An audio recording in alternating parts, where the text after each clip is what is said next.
Thank you very much, Paul, for that rundown of what's going on in that region. Sounds like very challenging. So are there any questions coming through? Yeah.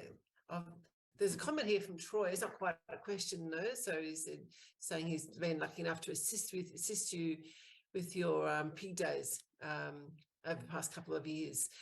I have got a couple of questions in terms of how you are encouraging the pastoralists to work together, Paul, particularly in terms of other methods, for pig control.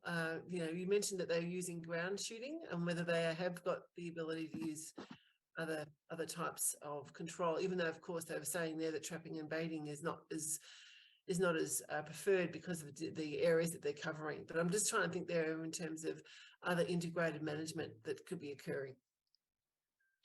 Yeah, I mean, Troy Quiddle that's just contacted you, and one of the things that stands out at his workshops that he's presented in our region is to say ground shooting is probably the least effective method of control. So that message has been getting out there. We talk to the properties and try to get them to work together.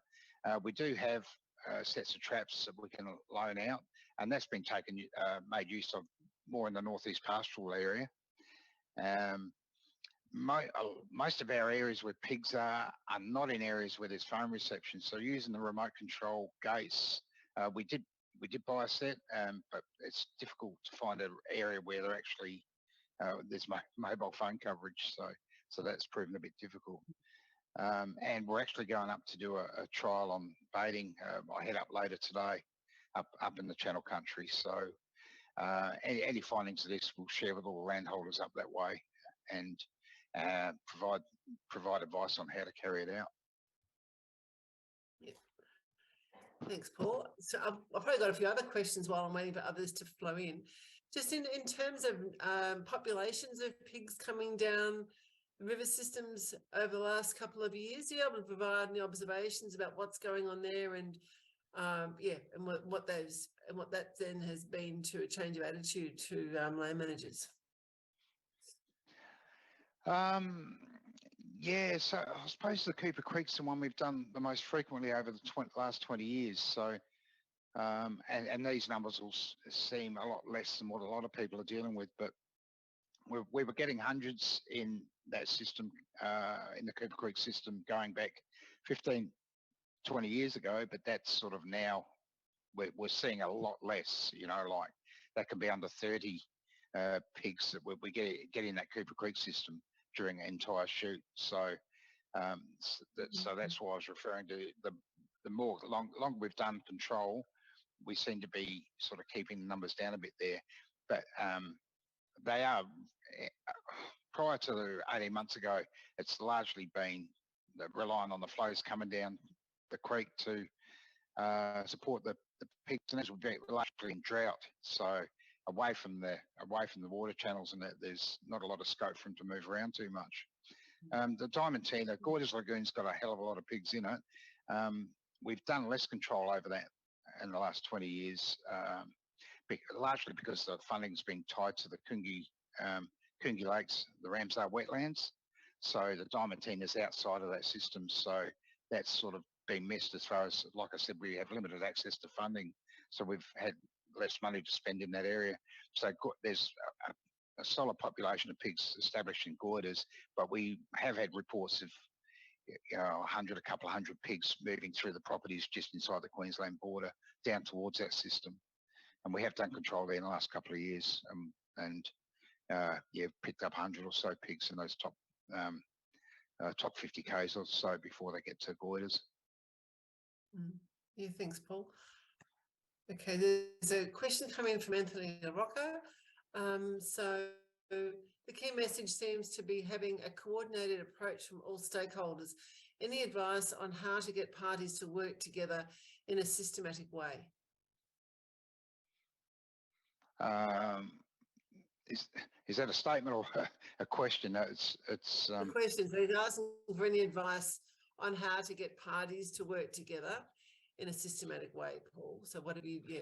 I suppose our main thing is when we do an aerial control, we try and include all the properties, all the neighbouring properties there, and we'll speak to them, and also encourage them to get involved in feral pig scan and so forth, and share the information with each other, so they don't feel like that they're overwhelmed and the problem's all theirs. There are actually other people out there under the same pressure. So we sort of make that clear and talk about the advantages of working together.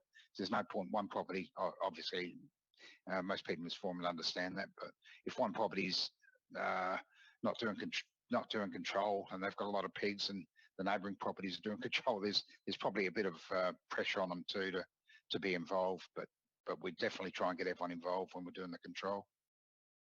Heather, can I jump in on this one as well, because I know Anthony's in the cane country. So Anthony, it's probably important to get all the stakeholders together like we did up here, because it's not just cane's problem. We have national parks. I know you've got similar issues, parks, forestry industries, all the stakeholders together. So start at that bigger group, and then they can rally their troops together. And as said, HCPSL role was to bring the cane guys together. Forestry was quite easy because there's only a small group of those, but then we had national parks and others, which we brought to the table. Keeping them interested is really important, and that's why we try to keep as much information going out. So it's in our reports. We put out regular press comms and strategies like that to keep them engaged and keep them involved. Yeah, thanks, Lawrence. There's some great tips there, and of course they do work in terms of keeping people engaged. Yeah, because of course, you've got a lot of different types of stakeholders that you're working with, Paul. Whether it's the pastoralists versus the conservation groups and mining, etc., as you mentioned. So it's bringing everyone together and keeping those conversations going in terms of actually more so meeting needs of all those individual groups as well in terms of what they're wanting to get from it. But being also working closely together. Just another question in terms of working out numbers of pigs that might be there to help with understanding more about the efficacy of your aerial shooting campaign. Is there any thought there in doing any aerial surveying, population surveying over the wetlands, for example? Yeah, so a couple of our marksmen have suggested that we we go up in the winter. It's probably not so much a survey, but use thermal scopes. I mean, I know it was touched on the previous by Rod and Lawrence, but they were saying if they can get up there in the winter when it's cooler, in the Goyters Lagoon area and that, if they've got thermal scopes and it's a cooler background, there may be a good chance to take out pigs that, whereas they're not always seeing them all. So that would also give us a better idea of densities in there too. Okay. Yeah, thanks, Paul. And the other question there is in terms of the information being collected through feral pig scan, is there particular types of information that you're asking people to record? And how is that being shared then? Yeah, no, so the groups, we're just working through it, but we want the participants of each group to share with other people in the group, but not just sightings, but also signs of pigs. And like we mentioned, with that system, if you know that there's an increased number of pigs higher up the system, it's useful to the neighbours, but it's also useful to us just around planning, when we do control and where we do control. I don't know if that's covered your question, but sorry, I just wanted to expand on that one, Paul. Are there any other questions by attendees? It'd be great if you could pop any more into the chat box so that we can continue the discussion. Otherwise, we'll wrap up a little bit early. So if you've got any other questions that you'd like to be addressed right now, there's plenty of time. So please pop them in to the chat box. Heather, can I ask a question of Paul, please? Of course you can, Lawrence. Go. Yeah, Paul, with your comment there, when you asked the landholders to actually record, does that attract others? Because what I'd be concerned about if we did that here, we'd all of a sudden have all the pig chasers and recreational people targeting those areas, so that we wouldn't be able to get in there and actually control them. Do you have that issue, and how do you manage it? Yeah. So yes, we're aware of that. So, and Gorders have the property as Gorders Lagoon have mentioned that too, that they don't want people coming in there shooting willy-nilly. So that would be restricted to sharing information with each other there, and not with the general public on locations of pigs. I think you'd be familiar with feral pig scan, Lawrence, that different levels of approvals, accessing that system gives you different details about where pigs are. So that's how I'd see that being managed, and also we the landscape board would be part of that group, so that we can sort of like I said, that'll help us make decisions on how we do control and when we do it.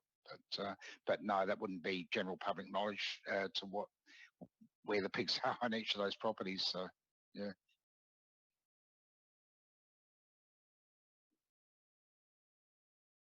Okay. Is that right, Lawrence? Does that cover what you're asking? Yep.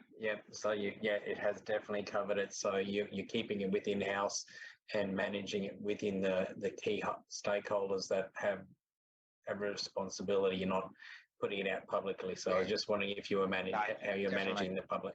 Yep. No, thank you. Yeah. Yeah.